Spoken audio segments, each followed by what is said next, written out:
Dear students अस्सलाम वालेकुम। इस वीडियो में हम पढ़ने वाले हैं class 10th chapter number 9 that is application of trigonometry. इसका इंट्रोडक्शन वीडियो आज देने वाले हैं जो कि बहुत ही शॉर्ट वीडियो होने वाला है। इस पर्टिकुलर वीडियो में हम देखने वाले हैं कि इस चैप्टर में हम क्या-क्या पढ़ने वाले हैं। ठीक है, सबसे पहले ये जो ट्रिग्नोमेट्री चैप्टर है ये हमने ऑलरेडी कंप्लीट किया हुआ है। अब इसकी एप्लीकेशन रह रही है, तो इसमें भी सबसे पहले हमें देखना है कि इसकी एप्लीकेशन कौन-कौन सी हैं।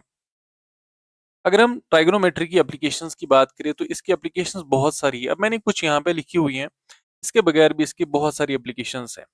अगर सबसे पहले बात करें हम, ये यूज़ होता है कंस्ट्रक्शन के केस में, ठीक है? ट्राइगोनोमेट्री कंस्ट्रक्शन के केस में यूज़ हो रहा है। जैसे अभी यहाँ से एक रोड जा रहा है, ठीक है?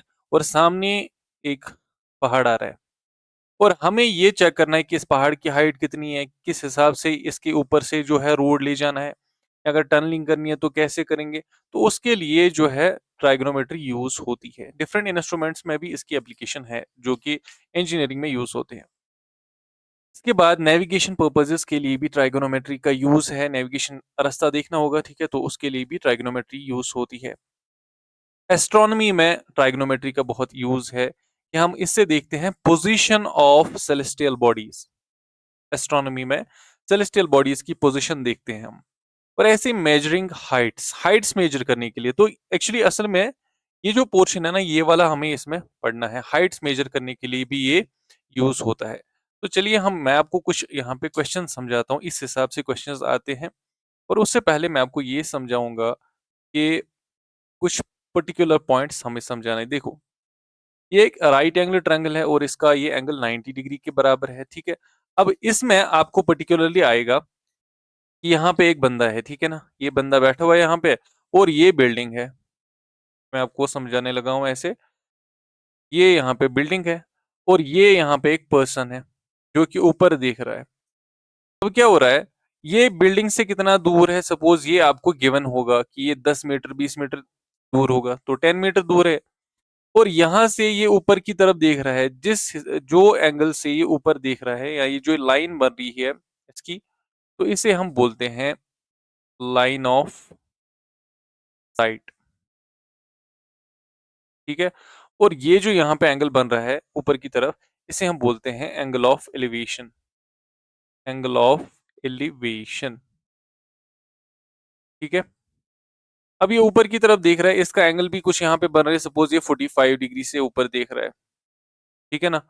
तो अब हमें फाइंड आउट करना होगा कि बताओ ये जो बिल्डिंग यहाँ पे है ना, इसकी हाइट कितनी है?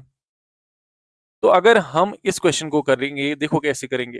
ये बंदा यहाँ से देख रहा है, लेकिन ये तो हमें पता है ना कि ये राइट एंगल ट्रायंगल बन रहा है, तो और ये बेस है उसकी और ये परपेंडिकुलर।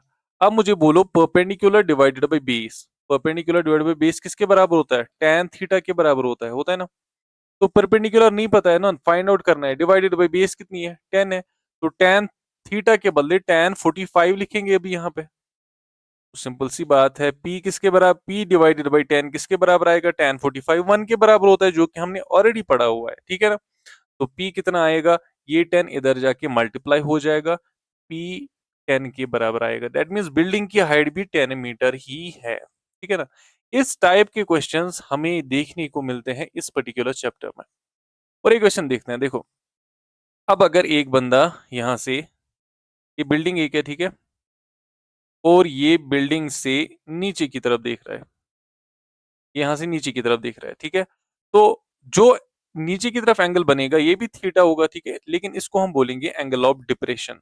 Angle of depression. नीचे की तरफ देख रहा है तो एंगल ऑफ डिप्रेशन, अगर यहाँ से ऊपर की तरफ देखेगा तो एंगल ऑफ एलिवेशन। और ये ऐसे, ये इसे हम बोलते हैं line of site. Alright, I hope आपको इतना ये बेसिक जो चीज है ये समझ आ रही होगी आपको। अब इसमें और सेम तरीके से क्वेश्चंस को करना है। ऐसे ही क्वेश्चन होंगे कि यहाँ पे एक पेड़ है, ठीक है?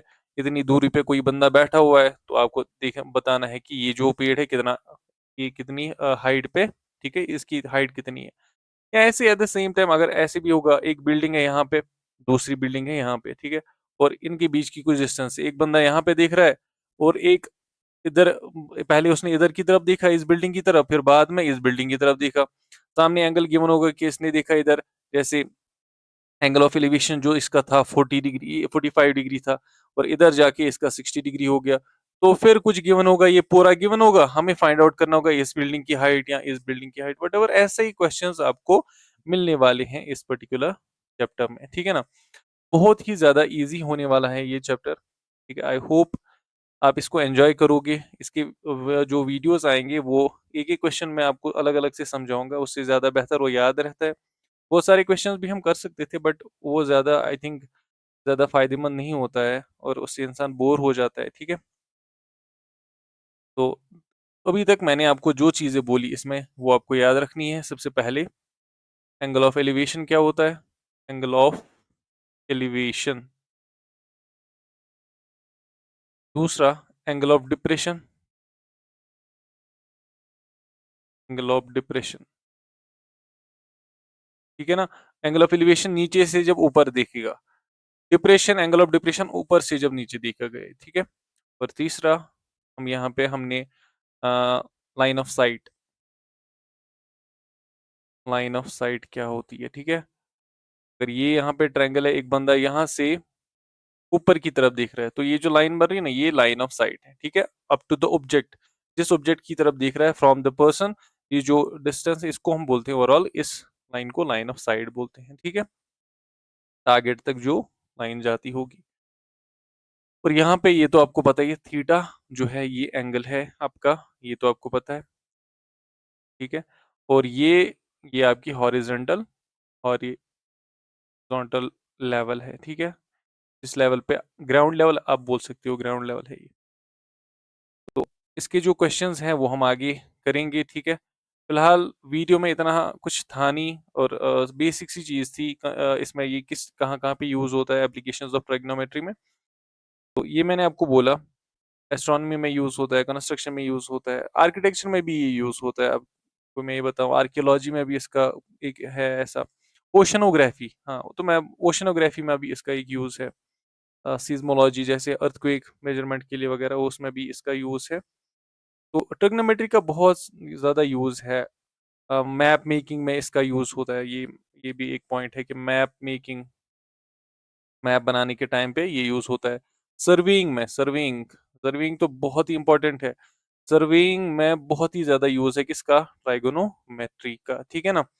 तो ये एक सब्जेक्ट ही है सिविल इंजीनियरिंग का और ये आपको पता ही है कि सर्विस डिफरेंट टाइप्स के सर्विस होते हैं। उसमें जो इंस्ट्रूमेंट्स यूज़ होते हैं ना, तो उनमें भी वो भी कुछ फंक्शन करते हैं। उनमें जो चीज़ यूज़ होती है ना, वो ट्रिग्नोमेट्री ही यूज़ होती है, ठीक है। तो आई होप आपको ये समझ आ गया होगा। बाकी मिलते हैं नेक्स्ट वीडियो में जहाँ पे हम आपको क्वेश्चन समझाएंगे और वो बहुत आसान होने वाले हैं। Thank you very much.